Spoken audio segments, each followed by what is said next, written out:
मैं कुमुद श्रीवास्तव राजकीय कला कन्या महाविद्यालय में हिंदी विभाग में सह आचार्य पद पर कार्यरत हूँ। जैसा कि आप सभी को विदित है कि कोरोना वायरस के चलते हुए हम लोगों की ऑनलाइन क्लासेस ही होना संभव है, ऑफलाइन क्लासेस नहीं हो सकती हैं। तो मैं बीए फर्स्ट ईयर को कुछ महत्वपूर्ण बातें बताऊंगी।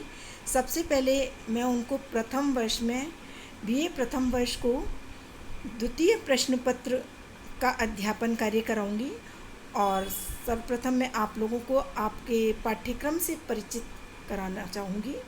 ये आपका पाठ्यक्रम है।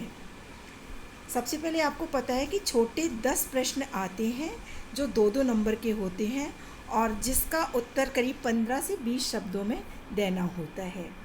उसके बाद जो खंड बा होता है उसमें 2 प्रश्न अथवा व्याख्या लेते हुए कुल 10 प्रश्न अथवा व्याख्याएं होंगी। प्रत्येक इकाई में से एक प्रश्न अनिवार्य होगा और व्याख्याओं का चयन करते हुए 5 प्रश्न अथवा व्याख्या करनी होगी। प्रत्येक प्रश्न अथवा व्याख्या का उत्तर लगभग 250 शब्दों में होना चाहिए।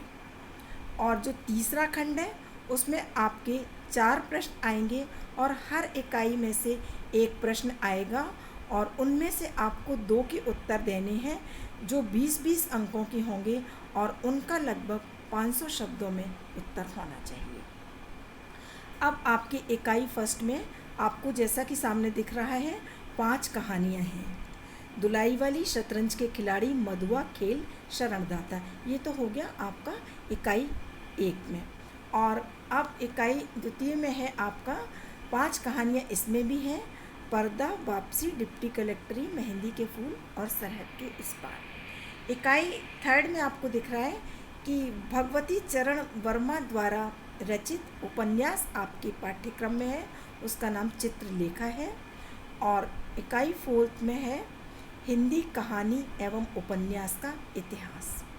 और इकाई 5 में है कहानी एवं उपन्यास विधा, स्वरूप एवं तत्व।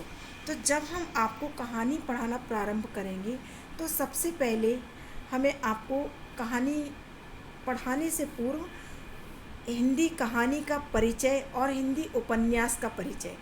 तो कहानी उपन्यास पढ़ाने से पूर्व आपको हिंदी कहानी का परिभाषा, स्वरूप और महत्व जानना आवश्यक है। और यही बात उपन्यास के विषय में भी है, उसका भी आपको परिभाषा, स्वरूप और महत्व जानना आवश्यक है।